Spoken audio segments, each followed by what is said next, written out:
Hello students, welcome to study Kota. Last class में हमने सीखा कैरेक्टरिस्टिक्स ऑफ वेव। मतलब अभी तक हमने ये पढ़ा कि लाइट जो है, light is electromagnetic radiation. Light radiation है, मतलब लाइट जो है वो इलेक्ट्रोमैग्नेटिक वेव है। इट हैज वेव प्रॉपर्टीज, और वेव प्रॉपर्टीज के साथ साथ हम उन प्रॉपर्टीज को, कैरेक्टरिस्टिक्स को, वेव को डिफाइन करने के लिए कैसे यूज करते हैं। तो ये जो आपकी वेव थ्योरी थी, wave theory was decided, you can से wave theory can explain certain phenomenas, and this phenomena, अगर फिनोमिना की बात करें तो फर्स्ट फिनोमिना है that is diffraction. Wave nature of light जो है ये डिफ्रैक्शन को एक्सप्लेन कर सकती थी। वेव नेचर ऑफ लाइट जो है वो डिफ्रैक्शन को एक्सप्लेन कर सकती थी। डिफ्रैक्शन का मतलब क्या होता है?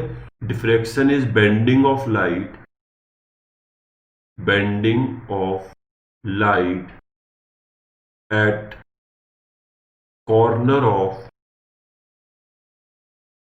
small object।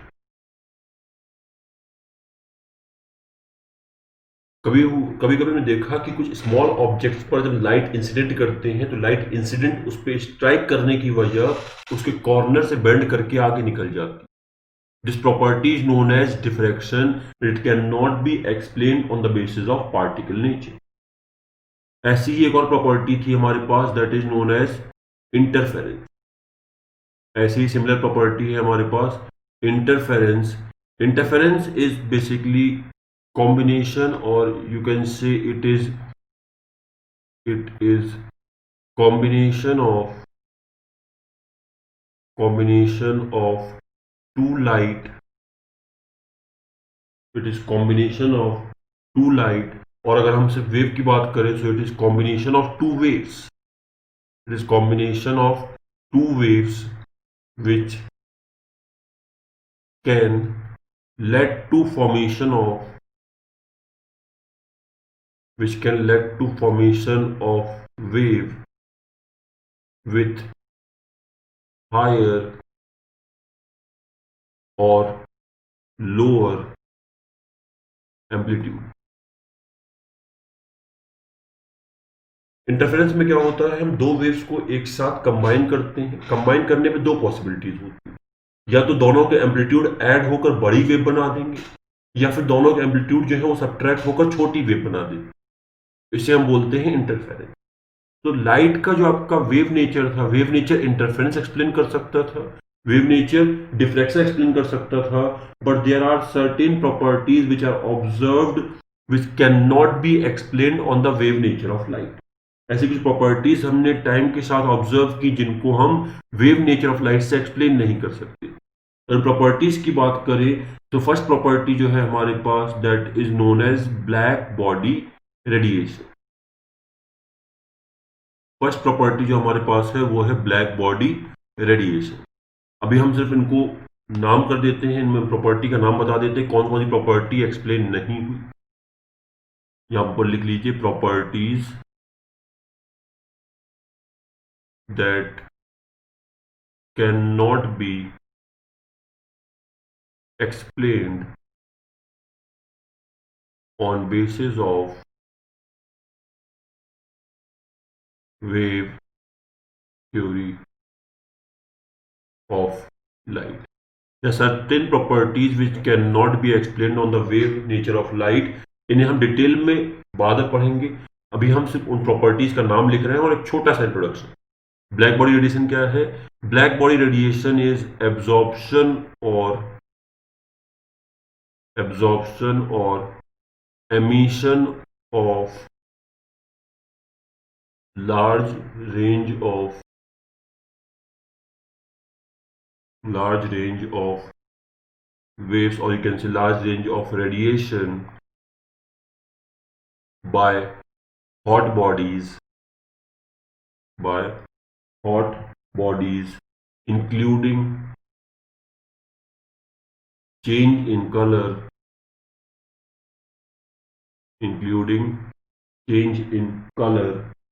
with temperature। Max Planck ने 1900 में एक एक्सपेरिमेंट किया, ईयर 1900। उन्होंने एक्सपेरिमेंट किया कि जब हम किसी बॉडी को हीट करते हैं, बॉडी को हीट करने पर उसमें लाइट जो है वो एब्जॉर्ब और एमिट होती है। This light can have a large range of wavelength. It starts from microwave, infrared and goes up to ultraviolet rays. और जो color है, its color also changes with temperature. So this is black body radiation. This property of light or this property of black body cannot be explained on the basis of wave nature of light. Similarly, ऐसी एक property हमें और देखने को मिली. This is known as photoelectric effect. Second property जो हम explain नहीं कर पाए वेव नेचर के बेसिस पर, that is photoelectric effect. Photoelectric effect was observe by Hertz. Hertz ने एक एक्सपेरिमेंट किया. एक्सपेरिमेंट में देखा कि ejection of electron by light wave or by light of sufficient frequency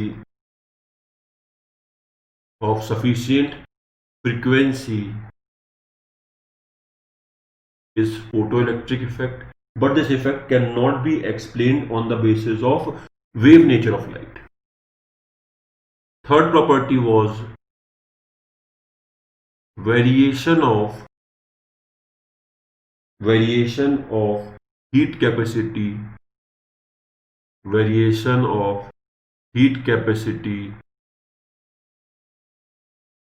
of metals, or we can say that variation of heat capacity of solid, all solid with temperature. It was an observation that as temperature changes, heat capacity of solid changes. लेकिन liquids के लिए और gases के लिए same नहीं है. Liquid और gases के लिए चेंज नहीं होता. This can not be explained bye wave nature of light. And last property which cannot be explained on the basis of wave nature of light is line spectrum. line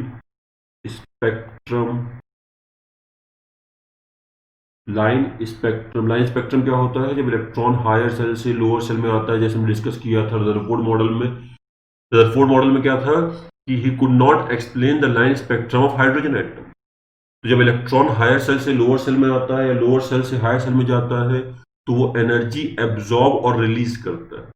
So this cannot be explained on the basis of wave nature of light. So fourth point is line spectrum of atom with reference to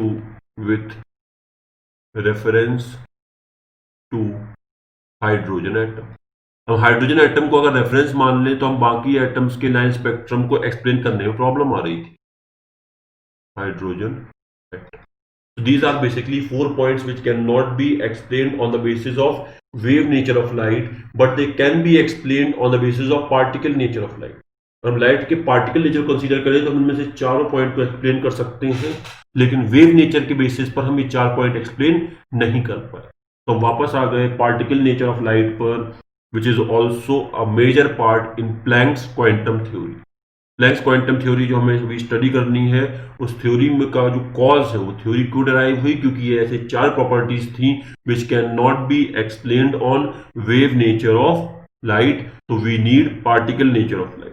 यहां से आपका particle nature of light या हम कहें planks quantum theory जो है उसकी requirement हुई. और उसके बाद जब मैक्स प्लैंक ने ब्लैक बॉडी रेडिएशन डिफाइन किया, तो ब्लैक बॉडी रेडिएशन के साथ साथ उन्होंने पार्टिकल नेचर ऑफ लाइट भी एस्टेब्लिश किया और प्लैंक की क्वांटम थ्योरी, अपनी क्वांटम थ्योरी भी प्रपोज की.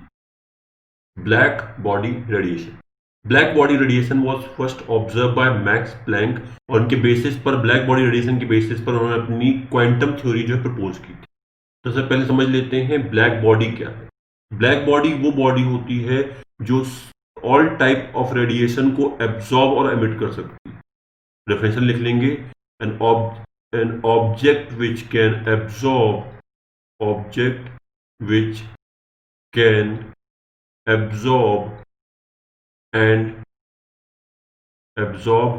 and emit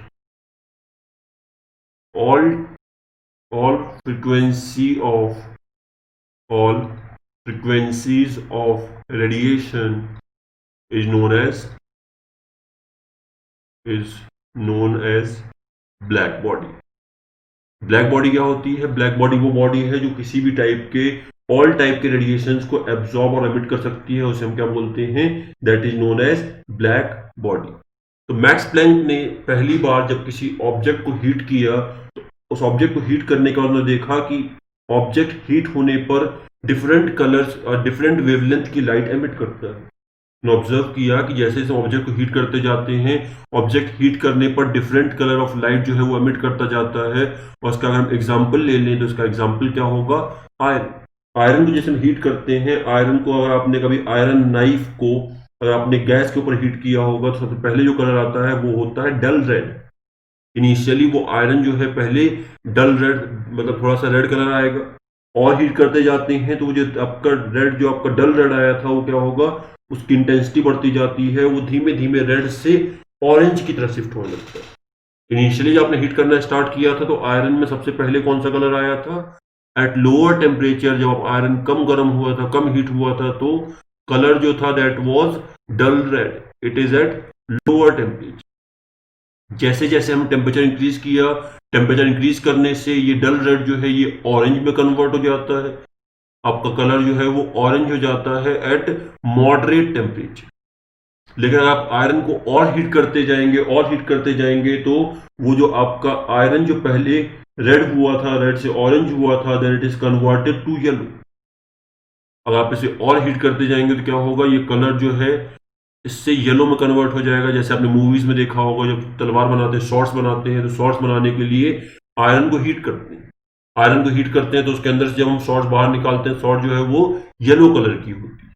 और हम इसे और हीट करते जाएंगे, अगर हम येलो के बाद भी इसे प्रोग्रेसिवली ऐसे हीट करते जाएंगे तो फाइनली एक पॉइंट ऐसा भी आएगा जब वो आयरन जो है वो ब्लू कलर का हो जाएगा।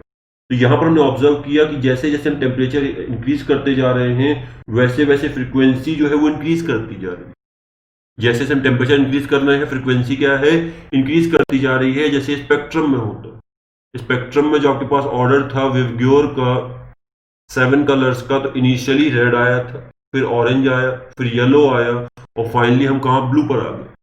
तो we can say that as temperature of black body increases, as temperature of black body increases,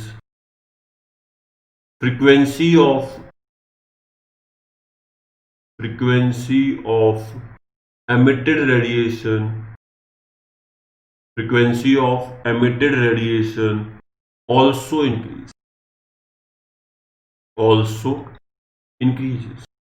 जैसे हम टेम्परेचर इंक्रीज किया तो हमने देखा टेम्परेचर इंक्रीज करने से सबसे पहले रेड आया था, मिनिमम फ्रीक्वेंसी, और उसके बाद क्या है? जैसे टेम्परेचर बढ़ाते जा रहे हैं, फ्रीक्वेंसी क्या है? फ्रीक्वेंसी इंक्रीज करती जा रही है। और इसके साथ साथ जब फ्रीक्वेंसी इंक्रीज करती है, फ्रीक्वेंसी जब भी इंक्रीज करेगी तो वेवलेंथ क्या होगी? वेवलेंथ और फ्रीक्वेंसी दोनों इनवर्सली प्रोपोर्शनल है। तो हम कह सकते हैं वेवलेंथ जो है वो क्या करेगी? वेवलेंथ डिक्रीज करेगी। वेवलेंथ डिक्रीज करेगी क्योंकि फ्रीक्वेंसी क्या है? फ्रीक्वेंसी इंक्रीज कर रही है। So we can say that as temperature of black body increases, temperature of black body increase करने की वजह से फ्रीक्वेंसी जो है वो इंक्रीज करती है एंड आपकी जो वेवलेंथ है वो डिक्रीज करती है। तो आपकी जो विजिबल कलर है वो, आप जो आपका कलर का जो ऑर्डर होगा आप इस फॉर्म में याद रख सकते हैं। कलर का जो ऑर्डर है वो विवग्योर फॉर्म में आता है, सबसे पहले रेड, देन ऑरेंज, और ये ऑर्डर जो है इसी सेम ऑर्डर में आपकी एनर्जी जो है या आप जो एमिटेड कलर है वो इसी ऑर्डर में चेंज होते जाते हैं। सबसे पहले लोअर फ्रीक्वेंसी आती है और उसके बाद हायर फ्रीक्वेंसी की लाइट आती है। लेकिन सिर्फ टेम्परेचर इंक्रीज करने से फ्रीक्वेंसी ही चेंज नहीं होती। जब टेम्परेचर इंक्रीज करते जाते हैं, टेम्परेचर इंक्रीज करने से एक और चीज चेंज होती है, एक और प्रॉपर्टी चेंज होती है। As temperature of black body increases, जैसे जैसे हम ब्लैक बॉडी का टेम्परेचर बढ़ाते जाएंगे, ब्लैक बॉडी इंक्रीजेज, इसके साथ एक और चीज इंक्रीज होती है, वो है intensity of emitted light also increases. सबसे पहले हमारे पास दो चीजें चेंज हो रही हैं, एक फ्रीक्वेंसी चेंज हो रही है और दूसरा इंटेंसिटी चेंज हो रही है। टेम्परेचर बढ़ाने से फ्रीक्वेंसी बढ़ती है, टेम्परेचर बढ़ाने से इंटेंसिटी बढ़ती है, लेकिन वेवलेंथ डिक्रीज कर जाती है। और इसका एग्जाम्पल अगर हम देखने की बात करें तो आपने लाइट बल्ब देखा हो। लाइट बल्ब में जो आपका छोटा सा एक फिलामेंट होता है, छोटी सी स्प्रिंग होती है उसके अंदर, लेकिन क्योंकि फिलामेंट का टेम्परेचर 3500 होता है तो उससे जनरेट होने वाली लाइट पूरे रूम में आपको, पूरे रूम में लाइट जो है क्रिएट कर सकती है, पूरा रूम जो है उसमें दिखता है आपको।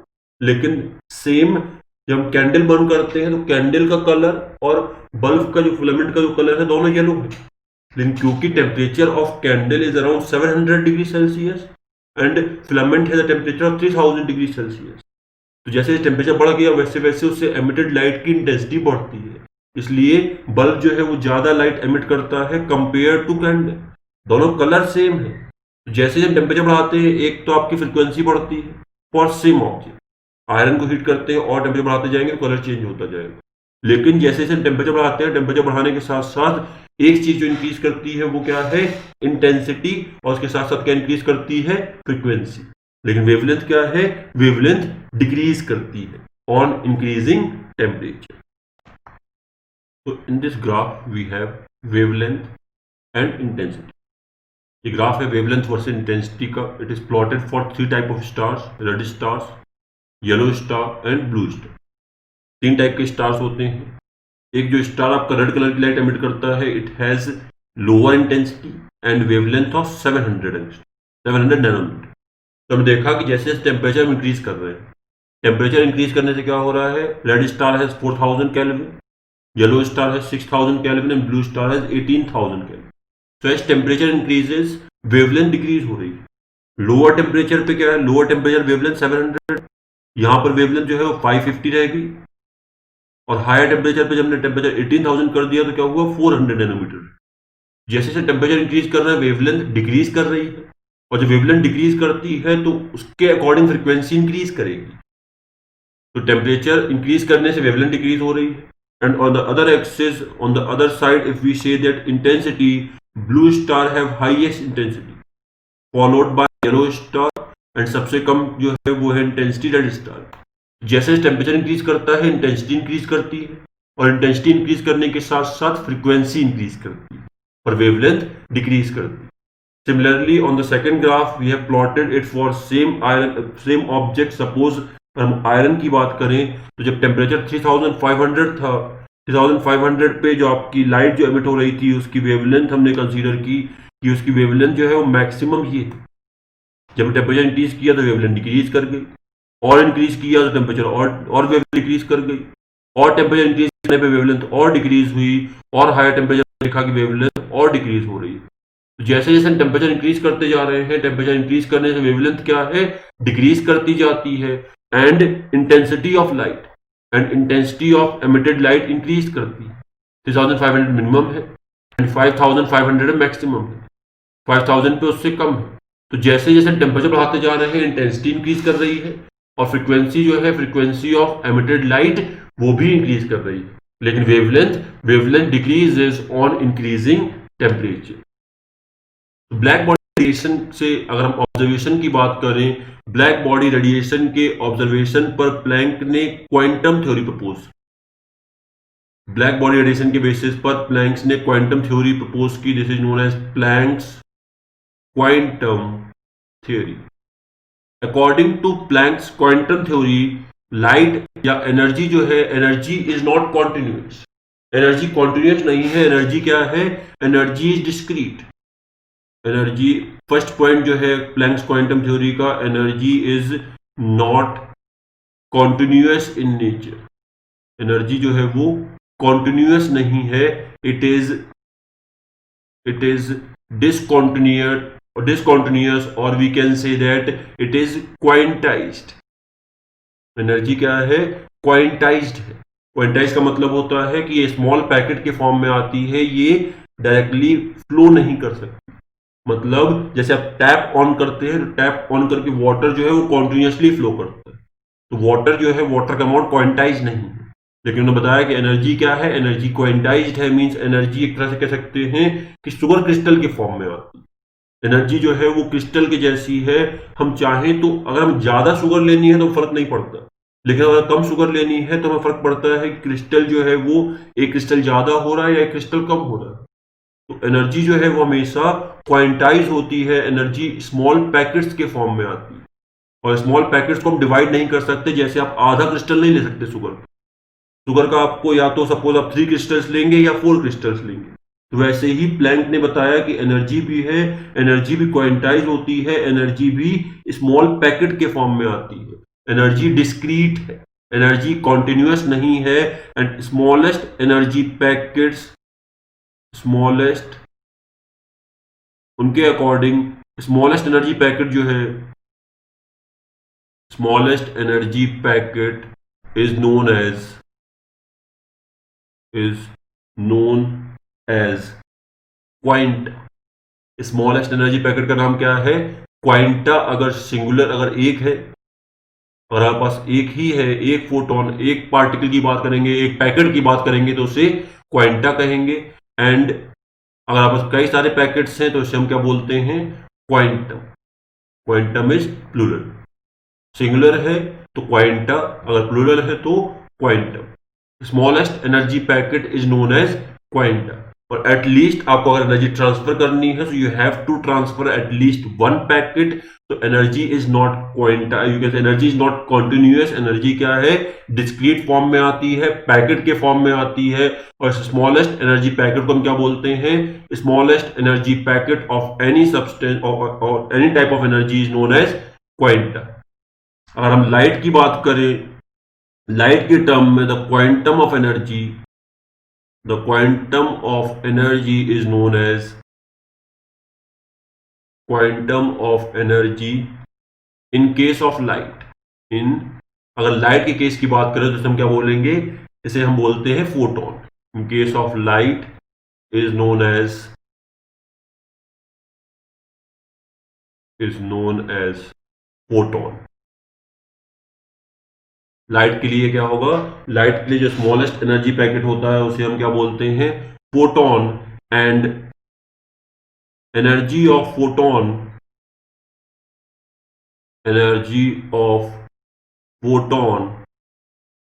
is directly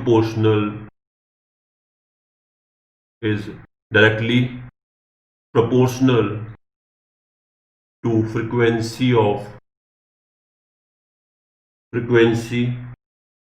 of photon। और इसकी एनर्जी की बात करें तो इसकी एनर्जी जो है किसके प्रोपोर्शनल होगी?